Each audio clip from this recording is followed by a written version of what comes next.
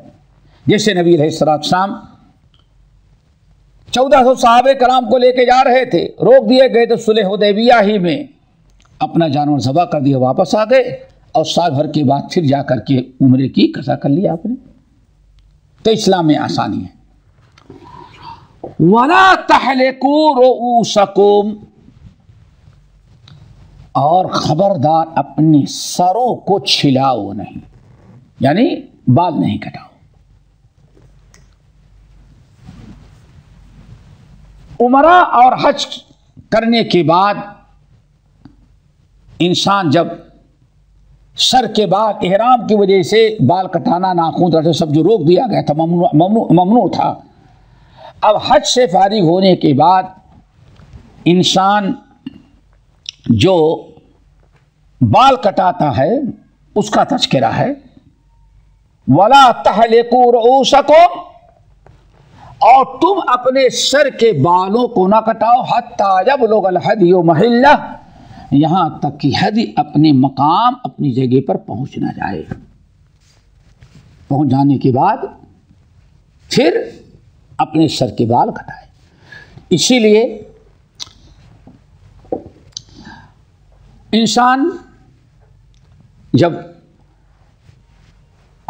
हज और उम्रा करता है तो जब तक अरफात वापस ना आ जाए, रमी जमार वगैरह ना कर ले, तब तक सर नहीं, बाल नहीं कटाता।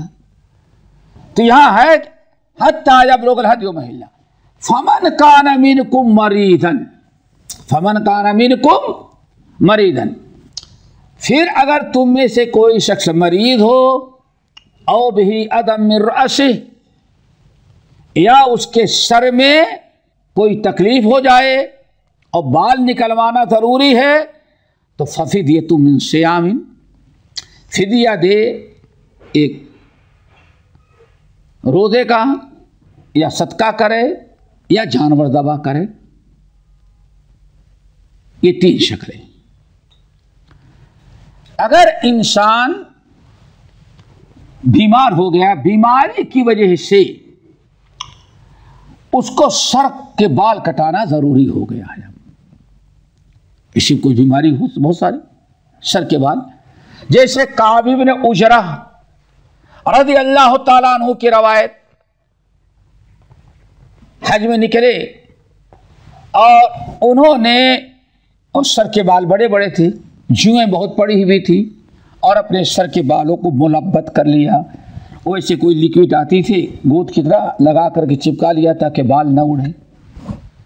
खूब गर्मी थी, तेल सर पर, और बिल्कुल बाल चिपके हुए हैं। सर में जुएं थी और जुएं उसके अंदर दब गई, और जब गर्मी हुई, पसीना, अब वो काटना शुरू की। सर खुजलाएं तो मुश्किल होती है।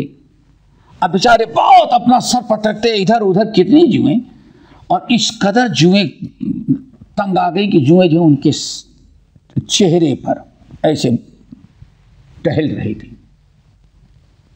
अब बेचारे पटक पटक करके और अपने आप को झटका दे, इतना तंग आ गए थे कि अब वो चलने के लायक नहीं, थक गए। लोग उठा करके नबी के पास लेकर के आए। और फरमाया क्या हुआ या रसूलल्लाह, ये जुओं ने तंग कर रखा है। तो उस अल्लाह रसूल ने फरमाया ऐसा करो, तुम अपने सर के बाल मुड़ा दो। क्यों, आप हज़रात जानते हैं जब बहुत ही ज़्यादा जुएं पड़ जाएं तो उसका सबसे बड़ा इलाज क्या होता है? छिला देना, और बसा औकात औरतों को भी छिलाना पड़ जाता है, इतना ज़्यादा हो जाती है। रब्बुल आलमीन ने फरमाया, रुखसत दी कि सर के बाल छिला दो। फमन कान मिनकुम मरीदन औ बिही अदम मिन रअसिही, सर में कोई तकलीफ है या कोई बीमारी लग गई है और वो अब बाल कटाना ही पड़ रहा है, तो अल्लाह ने फरमाया बाल कटा दो। और बाल कटाने के बाद 3 चीज़ों में से क्यों नहीं कोई ना कोई एक चीज़ ज़रूरी है। एक चीज़ तो ये है, उसका फिदिया देना है। फिदिया देना ज़रूरी हो गया। और फिदिया 3 किस्म का होगा।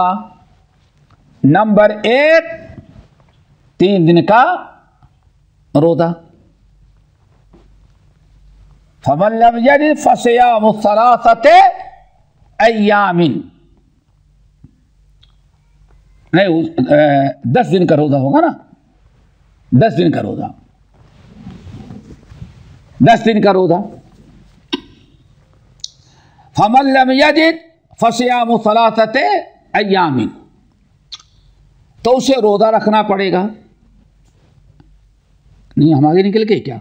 हाँ, आगे चले गए ना। हाँ, फफिदियतुम मिन सियामिन, तो उसको 3 दिन का, कितने दिन का रोज़ा रखेंगे? 3 दिन। फफिदियतुम मिन सियामिन और सदाकतिन और नुसुकिन, 3 चीज़ें हैं। एक तो यह है कि वो 3 दिन का रोज़ा रख ले, या 6 मिस्कीन को खाना खिला दे, आधा आधा सा, यानी 3 शाह, 3 शाह को अनाज दे जाए 3 कितना होगा तकरीबन 8-9 किलो, 7-8 किलो, किलो के हिसाब से सब जाओ, चलो 9 किलो रख लो, 10 के अंदर अंदर इतना अनाज और गल्ला मिस्कीन को दे दो। और 9 शौकीन या एक जानवर ज़बह कर दो। ये किसका फिदिया है? जिसको मजबूरी के बिना पर सर के बाल निकलवाने पड़ गए, उसको फिदिया देना है। फिदिया 3 है। एक तो 3 दिन का रोज़ा, नंबर 2 6 मिस्कीन को खाना, नंबर 3 एक जानवर ज़बह कर देना। ये 3 चीजें। यहीं से ये पता चल गया कि नबी अल्लाह ताला के किताब कुरान की आयत पर अमल करने, उसका माना मफहूम समझने के लिए हदीस की कितनी ज़रूरत है। देखो अल्लाह ताला ने क्या फरमाया, फवित्यतुम मिन सियामिन औ सदक़तिन औ नुसुक। उसको चाहिए कि फिदिया दे, जिसके सर में कोई तकलीफ पहुंची या कोई बीमारी हो गई सर में, जिसकी बिना पर बाल छिलाना पड़ा, निकालना पड़ा, तो उसके लिए अल्लाह ने फरमाया 3, उसके लिए फिदिया है। फिदिया 3 तरह का, या तो रोज़ा रखे, या सदका दे, या जानवर ज़बह करे। अब कितना रोज़ा रखेगा इसका कोई बयान आयत में नहीं है, कितना फिदिया देगा उसका भी कोई बयान नहीं है। अल्लाह के रसूल सल्लम ने हदीस के अंदर उसकी तफसील बयान की कि रोज़ा 6 रखना है, 3 रोज़ा रखना है, 6 मिस्कीन को खाना खिलाना है, और हर मिस्कीन को आधा सा देना है, और या जानवर ज़बह करना। तो कुरान की मुकम्मल कुरान पर अमल करने के लिए हदीस की निहायत ज़रूरत पड़ती है। समझने के लिए, अमल करने के लिए, अल्लाह ताला की फरमाबरदारी किताब को के मुताबिक ज़िंदगी गुजारने के लिए हदीस की तरफ रुजू करना ज़रूरी है। ये तो हो गई। फ़इज़ा अमिनतुम, तो ऊपर से जाए, ऊपर क्या था, वातिमुल हज्ज वल उमरत लिल्लाह फ़इन उहसिरतुम। अगर तुम्हें दुश्मनों के ने रोक दिया है हज करने से, हज या उमरा करने से तुम्हें महरूम कर दिया है, रोक दिया है दुश्मनों ने, तो वापस आ गए, वहीं हदिया दे करके वापस आ गए ना, जैसे अल्लाह रसूल वापस आ गए।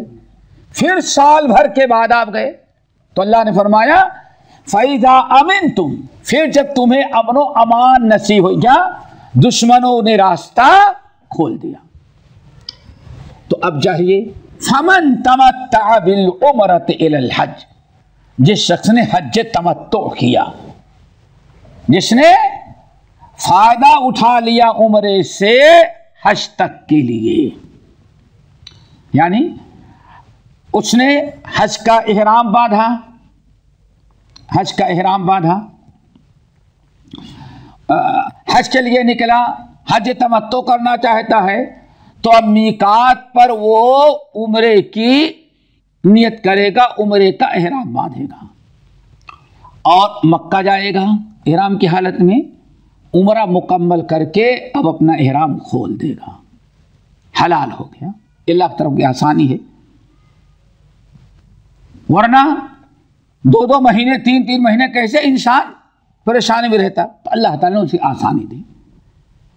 अब इंसान उम्रा करके फारिग हुआ, जब तक हज का इहराम नहीं बांधेगा, 10 दिन 15 दिन 20 दिन, महीना 1.5 महीना, पहले तो 3-3 महीना 4-4 महीना होता था, पानी वाले जाते लोग जाते रहे, तो जब तक हज का इहराम नहीं बांधेगा वो फायदा उठा, क्या मतलब, इहराम की वजह से हाजी के लिए जितनी चीजें ममनू थी वो सारी चीजें उसके लिए हलाल। अब वो फायदा उठाए, सिले हुए कपड़े से फायदा उठाए, बीवी से फायदा उठाए, खुशबू से फायदा उठाए, नाखून, जो कुछ करे अल्लाह ने उसको हलाल किया। तो ये हज और उम्रे के दरमियान जो फ़ायदा उठाता है उसी वजह उसको मुता कहते हैं। फ़ायदा उठाना क्या है? मुता करना, मुता उठाना। तो उसने फ़ायदा उठाया, इसीलिए इसको हज तमत्तु, उम्रा करके फारिग हो जाएगा, तमाम ममनुआत चीज़ों से, इहराम की वजह से ममनुआत चीज़ों से फ़ायदा उठाएगा और फिर यौम तरविया को हज से 8 दिन को हज का इहराम हुई अपनी जगह से बांध करके मिना मुज़दलिफ़ा अरफात चला जाएगा। तो हज और उम्रे के दरमियान उसने फ़ायदा उठाया, इसलिए हज तमत्तु कहा जाता है। इसके लिए कुर्बानी ज़रूरी है। किसके लिए? हज तमत्तु में कुर्बानी ज़रूरी है, क्योंकि उसने हज के नियत से उम्रे का इहराम बांधा। तमत्तु, हज तमत्तु के लिए उम्रे का इहराम बांधा और मक्का पहुंच करके हलाल हो गया, तो अब उसने बहुत फ़ायदा उठाया है, फ़ायदा उठाया है। इसलिए उसके ऊपर जानवर ज़बह करना ज़रूरी है।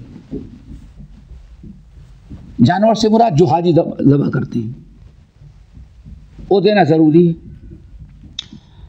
अब अगर कोई इंसान, अब देखें आयत देखें, फमन तमत्ता बिल उम्रत इलल हज, जो इंसान उम्रे से फ़ायदा उठाया हज तक, यानी उम्रा करके फारिग हो गया और हज और उम्रे के दरमियान उसने फ़ायदा उठाया, उसके ऊपर कुर्बानी ज़रूरी थी। फमस्सैसरा मिनल हदी, तो आसानी से जो कुर्बानी कर सकता है वो खरीदे करे। ये जो कुर्बानी मुयस्सर हो, बड़े की हो छोटे की हो, हिस्सा ले, जो भी उसको मुयस्सर आया वो क्या करेगा? कर देगा।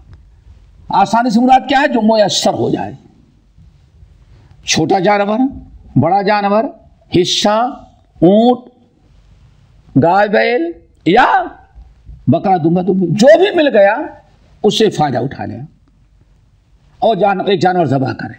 लेकिन फमन लम यजिद,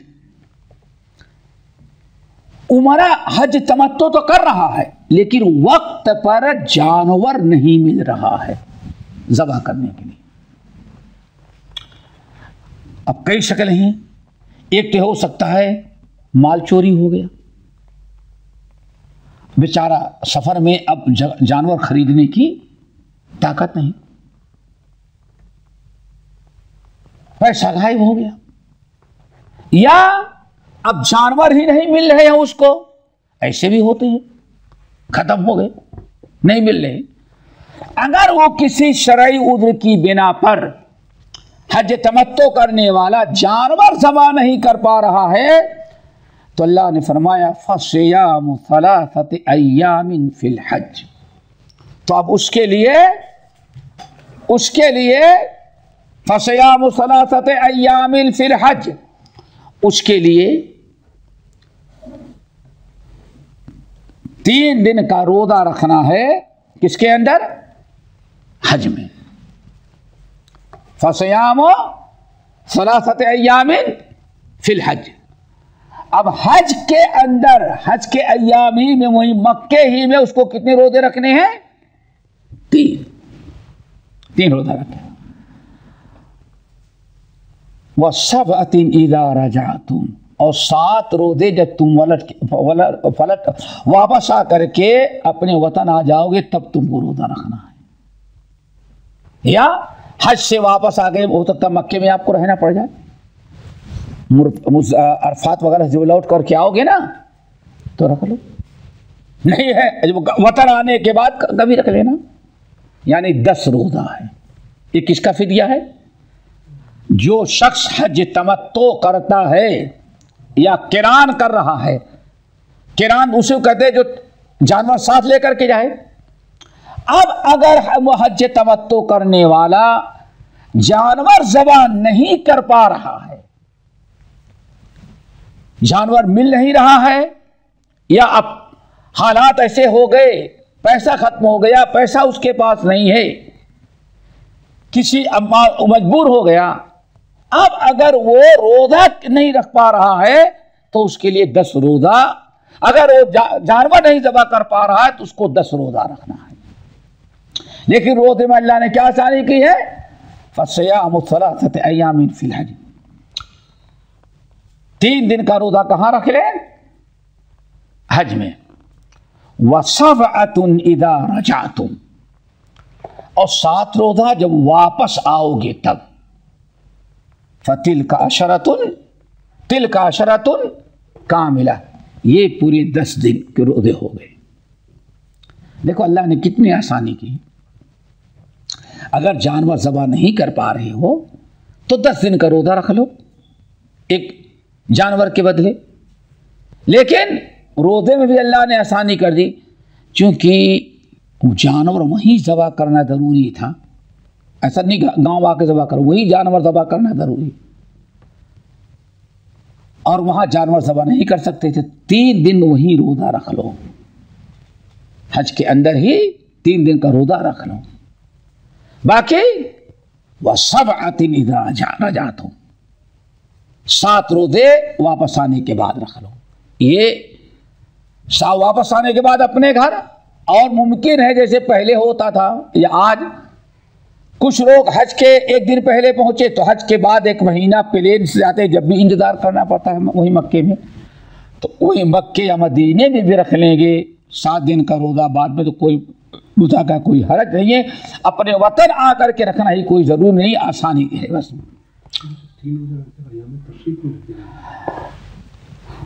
बहुत अच्छा सवाल की। ये 3 रोजा जो रखना है, क्या अय्याम तशरीक में रख सकता है, नहीं रख सकता?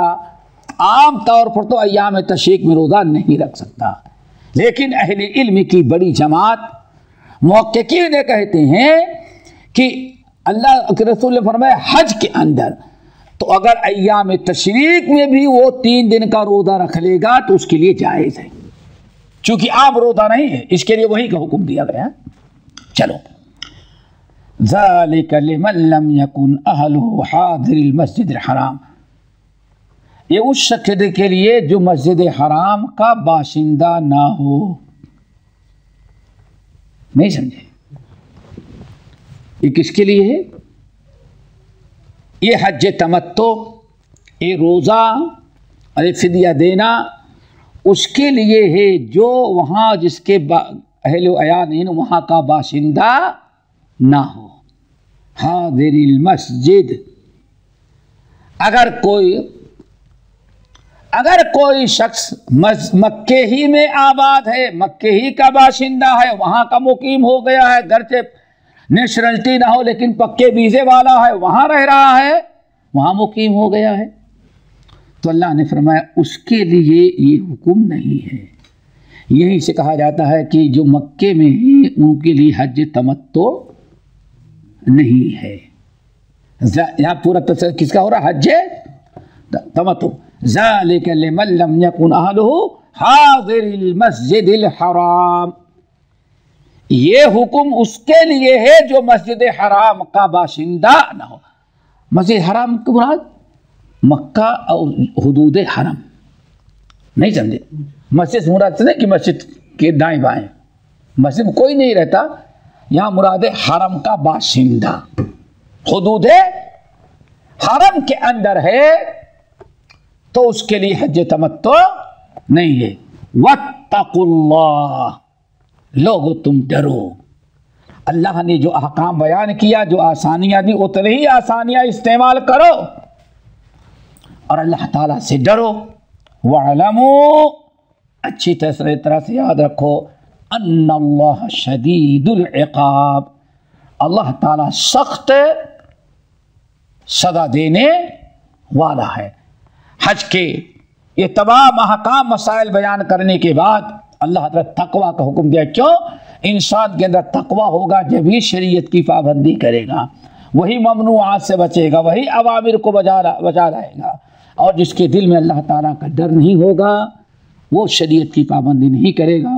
वालमू अन्नल्लाह शदीदुल इक़ाब, याद रखना अगर तुम कुछ उलट पलट किए, शरीयत की मुखालफत की, अल्लाह ने जो तरीका बताया उसके खिलाफ किए, या अल्लाह ने जितनी आसानी दी है उससे भी तजावुज़ कर गए, तो अल्लाह ताला दर्दनाक और सख्त अज़ाब देने वाला है। ये जो आयात हमने आज तिलावत की हैं, इनमें से तमाम आयात का ताल्लुक़ असल में हज से है। हज अरकान खमसा में से एक रुकन है। जैसे कि आप हज़रात जानते हैं कि इस्लाम की पाँच सुतून हैं। शहादतैन का इकरार, इकामत सलाह, ईताए ज़कात, सियाम रमज़ान और हज बैतिल्लाह। ये 5 अरकान हैं जिनको अरकान इस्लाम कहा जाता है, और उन्हीं रुकनों को, अरकान को सुतून कहा जाता है, इस्लाम के सुतून। उसी को आप लोग इस्लाम के 5 पिल्लर कहते हैं। अल्लाह ताला ने फरमाया अल हज्जो अशहुरु मालूमात, हज के चंद महीने मुकर्रर हैं। मुकर्रर यानी मुतय्यन कर दिया है कि इन्हीं महीनों में आदमी हज का इहराम बांध सकता है। हज का जिस तरह से हम 5 वक्ता नमाज पढ़ते हैं, अल्लाह ने बयान फरमाया इन्ना सलात कानत अलल मुमिनीन किताबम मौक़ूता,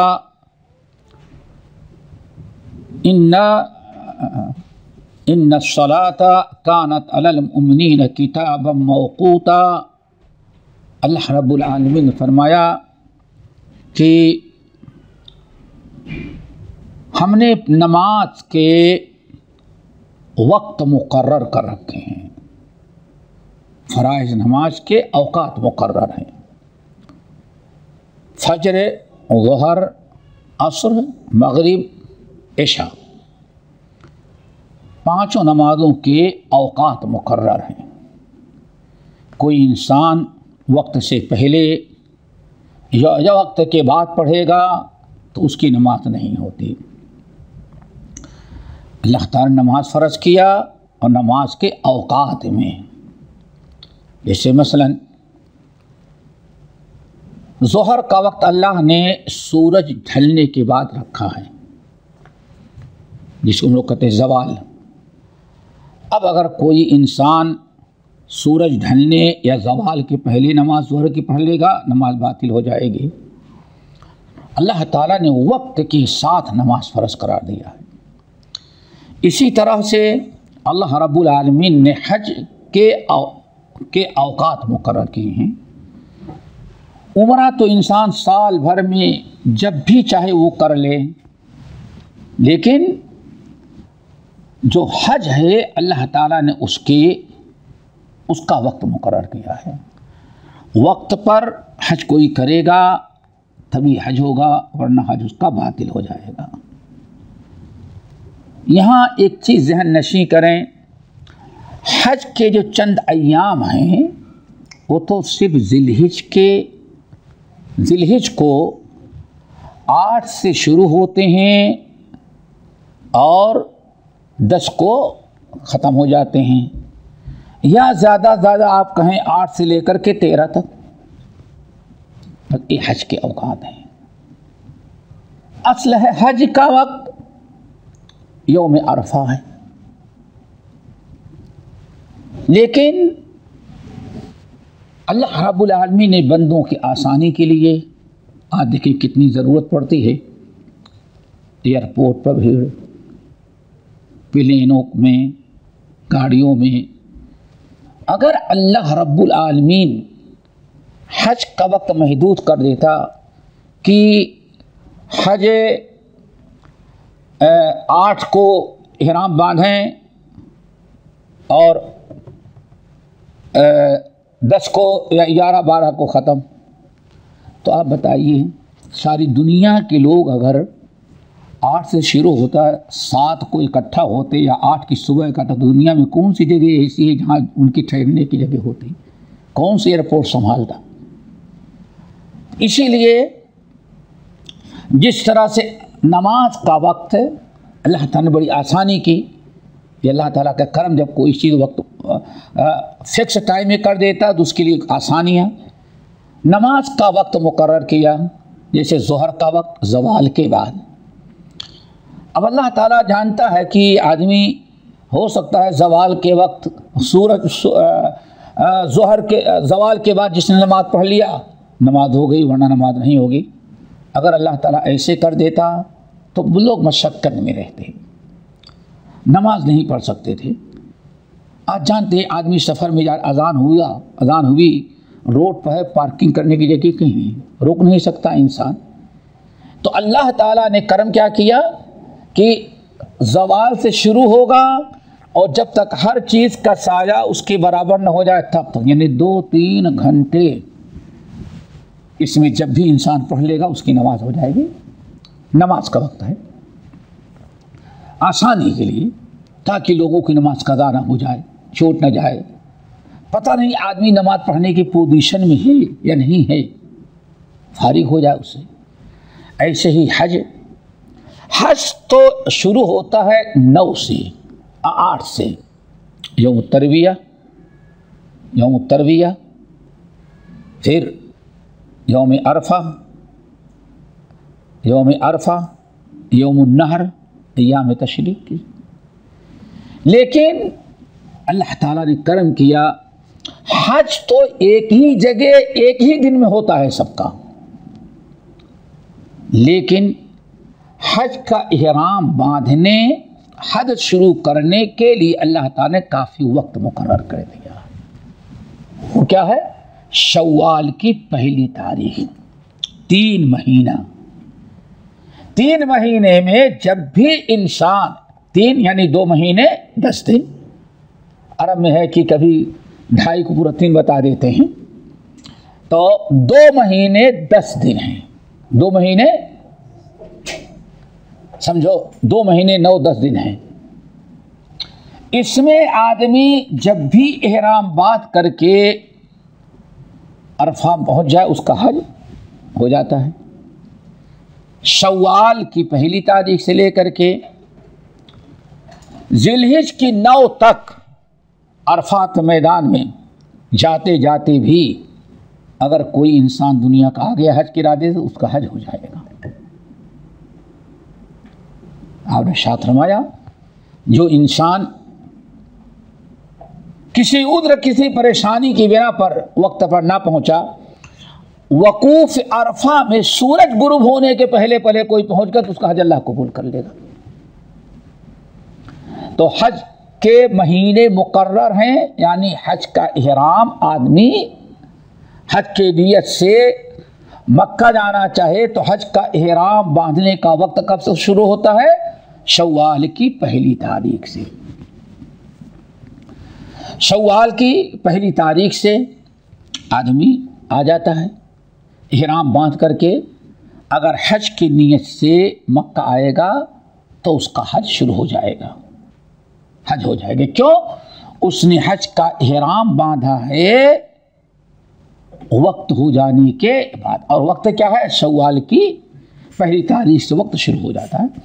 शव्वाल की पहली तारीख से आखिर तक शव्वाल है, ज़िकात। हज शुरू होने के पहले पहले जब भी आदमी अपने सहूलत के मुताबिक हज का इहराम बांध करके मक्के आएगा, हज के इरादे से उसका हज हो जाएगा। लेकिन एक इंसान, रमज़ान बड़ा मुक़द्दस महीना है, रमज़ान का चाँद होने के पहले पहले एक दिन से ही 30 रमज़ान को बांध लिया, 30 रमज़ान को इहराम बांध लिया हज के नियत से, अब उसका हज नहीं होगा। क्यों?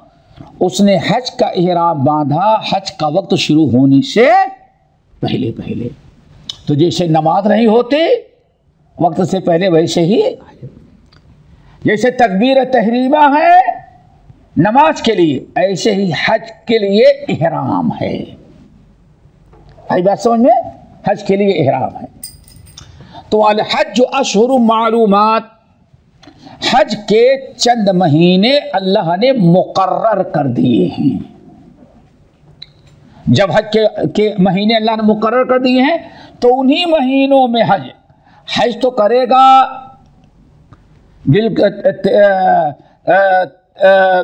हज तो करेगा 8, 9, 10, 11, 12 करेगा। हज के अरकान तय होंगे, लेकिन हज का इहराम, हज की नियत कब से कर सकता है? शव्वाल की पहली तारीख से। शव्वाल, ज़िलक़ाद, ज़िलहिज।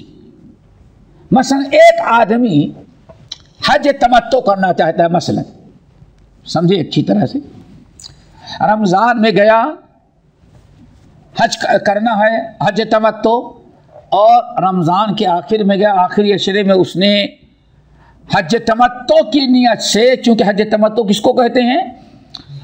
आदमी मीकात से इहराम किसका बाद है?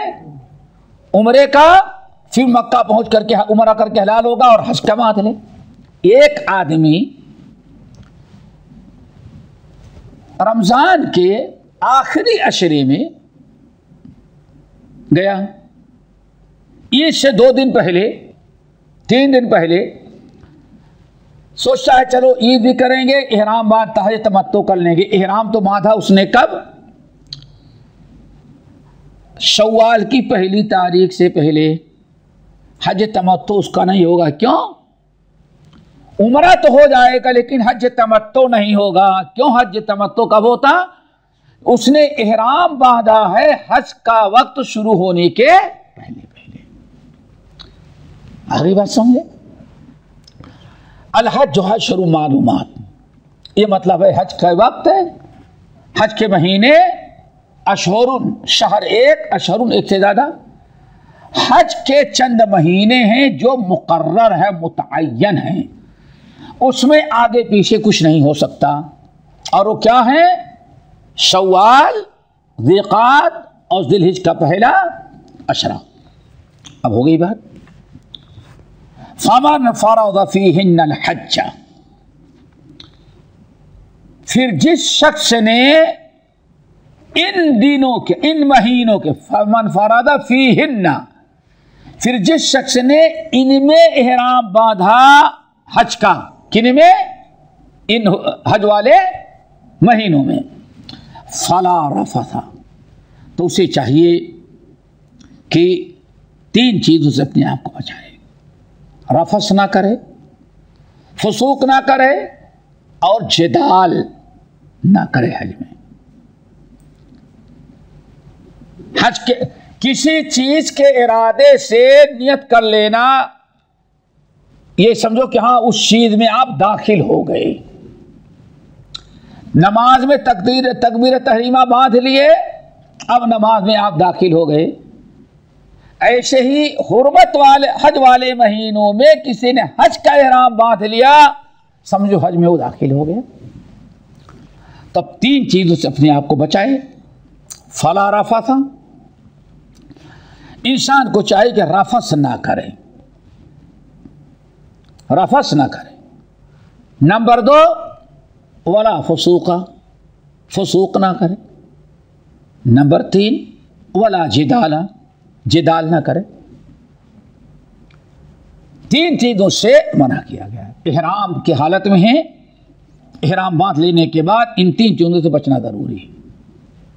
रफ़स ना करो, फसूक ना करो और जिदाल से बचो। रफ़स किसको कहते हैं? रफ़स कहते हैं, एक तो बीवी से हम बिस्तरी करते हैं इंसान, तो उसको भी रफ़स कहता है, कहा जाए। नंबर 2 माने में है। एक तो जिस्मानी ताल्लुकात हम बिस्तरी करना। नंबर 2, हम बिस्तरी तो नहीं लेकिन ऐसे आमाल करता है जिससे बीवी के साथ, जिसके जरिए इंसान की शहवात, ख्वाहिशात उभर के आते हैं, जिनको कहा जाता है मुकद्दमात, यानी हम बिस्तरी से पहले की चीज़ें। इन तमाम चीज़ों से अपने आप को बचाएं। फला रफसा। और अगर किसी ने कर लिया तो बहुत बड़ा जुर्म होता है, कभी हज भी बातिल हो जाता है। वाला फुसूका, नंबर 2 फुसूक ना करे। फुसूक फिस्क से है। फिस्क के माने आते हैं, फुसूक के माने आते हैं निकल जाना। शरीयत की इस्तिलाह में कहते हैं अल्लाह उसके रसूल के हुक्म से निकल जाने को क्या कहा जाता है? फुसूक, जिसको हम लोग क्या कहते हैं? गुनाह और बुराई करना, अल्लाह उसके रसूल की नाफरमानी। जैसे अल्लाह ने फरमाया फाफासा का अन अम्र रब्बी, इब्लीस अपनी रब के इताअत और फरमाबरदारी से निकल गया। तो हर किस्म की नाफरमानी, यानी रफस के अलावा और जो बुराइयां हैं, अल्लाह उसके रसूल की नाफरमानी, चाहे उनका ताल्लुक कौल से है, अमल से हो, देखने से हो, सुनने से हो, हर किस्म की मुनकरात और बुराइयों से अपने आप को बचाए। क्यों? अब वो हज के इहराम में है, हज के इरादे से है।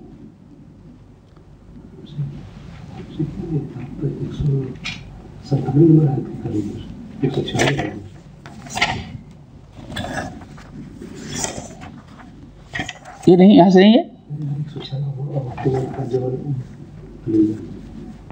पहले से आ गए नहीं, हो चुके हैं वो पहले पिछले हफ्ते। हाँ हाँ, ये आया था ना कि फमन लम यजिद फसियाम सलासत अय्याम, कि उसमें तो नहीं आई है बुलूग मराम में।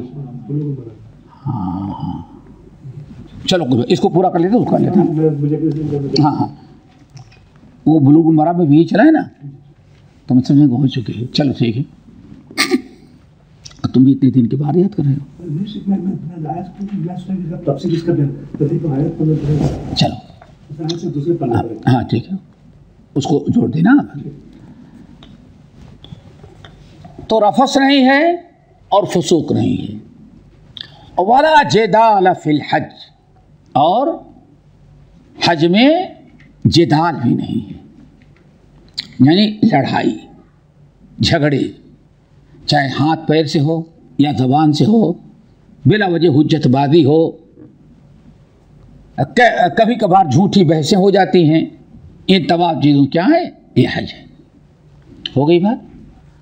वमा तफ़अलू मिन खैरिन, बुराई से तो रोक दिया, यानी बहुत सारी मुबाह चीज़ों से रोक दिया जो हज के मुनाफी थी, और बुराइयों से रोक दिया कि हज में अगर हो तो ये सारी चीज़ें नहीं करो। फला रफस वला फुसूक वला जिदाला फिल हज, बुराई से तो रोक दिया। आगे अल्लाह ने फरमाया, नेकी का हुक्म देते हैं, वमा तफ़अलू मिन खैरिन यअलमुहुल्लाह, और जितनी भी नेकियां और भलाइयां अज्र और सवाब के काम तुम करोगे सब अल्लाह ताला जानता है। इशारा यह किया कि रफस फसूक जिदाल के बजाय इहराम की हालत में ज़्यादा से ज़्यादा नेक आमाल करो। कुरान की तिलावत है, तस्बीह तहलील है, सुबहान अल्लाह अल्हम्दुलिल्लाह पढ़ें, तौबा इस्तिग़फ़ार करें, कुरान की तिलावत करते रहें, सदक़ात और खैरात करते रहें, हाजियों के साथ हालत इहराम में उनकी खिदमत करते रहें। वमा तफ़अलू मिन खैरिन, जो भी छोटी बड़ी कोई भी नेकी करोगे यअलमुहुल्लाह, अल्लाह ताला उसको जानता है। वतज़व्वदू, और तोशा ले करके निकलो। बहुत ही अहम चीज़ है, इसको याद रखें। वतज़व्वदू, और तोशा ले करके जाएं हज में। हज में सफ़र के अंदर और जब तक हज में रहोगे पूरे सफ़र के तोशे का इंतज़ाम करके निकलो। फ़इन्न खैर ज़ादी अत्तक़वा, चूँकि सबसे बेहतरीन तोशा तो तक़वा है कि इंसान के अंदर तक़वा आ जाए। वत्तक़ूनी या उली अलबाब, और ए अक्लमंदो तुम अल्लाह ताला से डरो। वतज़व्वदू फ़इन्न ख़ैरज़्ज़ादि अत्तक़वा जो है, इसमें जाहिलियत की एक रस्म को अल्लाह ताला ने जड़ से उखेड़ दिया है, ख़त्म कर दिया है। हज के फ़राइद में से हज के शुरूत में से एक हज वाजिब कब होता है, उनमें एक शर्त है कि ज़ाद और राहिला, यानी सफ़र में इखराजात का इंतज़ाम, सिर्फ टिकट काफ़ी नहीं है कि टिकट मिल गया सवारी के इंतज़ाम हो गया, नहीं। मम्मला का ज़ादन व राहिलतन, अल्लाह समझ जो सवारी के साथ साथ तोशे का जो मालिक रहता है, यानी तोशा इखराजात का इंतज़ाम हो, बगैर उसके हज वाजिब नहीं होता। जब तक तोशे के इंतज़ाम नहीं होगा तब तक हज वाजिब नहीं होता। मन इस्तताअ इलैहि सबीला, इस्तिताअत में हम शामिल नहीं होते जब तोशे का इंतज़ाम ना हो। जाहिलियत में खास तौर से यमन के अंदर कुछ बहुत सारे लोग ऐसे थे कि वो हज में आते थे लेकिन तोशा साथ नहीं लाते थे, बगैर तोशे के आते थे, और तोशा लाना अपने लिए बहुत ही बड़ा ऐब समझते थे। ऐब क्यों समझते थे? कहते थे कि आप शैतानी में आदमी कहीं किसी के यहाँ मेहमान जाता है और अपने खाने का तोशा ले करके जाए तो क्या जिसके यहाँ मेहमान बनेगी वो इस चीज़ को पसंद करेगा? आप अपने ससुराल जाएं, माशाल्लाह ससुराल जाओ और अपना खाना लेके जाओ, ससुराल वाले कहें भाई खाना क्यों लेके आए? नहीं, मैं किसी घर का खाना नहीं खाता। अब जरा देखिए कितना ऐब समझा जाता है। आप अपने चचा के यहाँ जाएं, फूफियों के जाएं, या आम किसी के यहाँ मेहमान जाएं, रिश्तेदार ना भी हो तो कभी नहीं पसंद करता कि आदमी हमारा मेहमान बने तो तोशा अपना लेकर के आए, नहीं पसंद करता। तो कहते जब एक आदमी ये नहीं पसंद करता कि हमारा मेहमान आए तो अपना तोशा लेके आए, तो हाजी साहब तो अल्लाह के मेहमान है, अल्लाह ताला कहाँ पसंद करेगा कि बंदा अपना तोशा लेकर के आए। देखा ये वही सूफियों की तरह कैसे चक्कर घुमाया। हाँ, आगे बात समझी ना। तो अब आगे क्या कहते, तोशा ले करके हज में जाना अल्लाह ताला की बेअदबी, अल्लाह की इंसल्ट तो तौहीन करना है। देखो बज़ाहिर कितनी अच्छी चीज़, क्या है दावा, क्या है? हम अल्लाह ताला की बेअदबी नहीं करना चाहते, तो इसलिए वो तोशा लेकर के आते थे और फार्मूला बड़ा अच्छा था, जो आदमी सुनेगा वही। लेकिन अब जब भूख लगती रास्ते में तो कोई खाना खा रहा है, जाकर के अस्सलाम वालेकुम, और जाके बैठ के भाई अना ज़ुल्फ़ुर रहमान, आइए भाई साहब थोड़ा सा आप भी। कोई खाने के लिए बैठा, पहुंच गए। और कभी तो ऐसा भी था कि लूट मार जबरदस्ती भी करते थे, किसी का खाना छीन लेना, किसी का खाना चुरा लेना, किसी की फल तोड़ लेना, किसी के घर से ले लेना। क्यों? हम अल्लाह ताला के मेहमान हैं।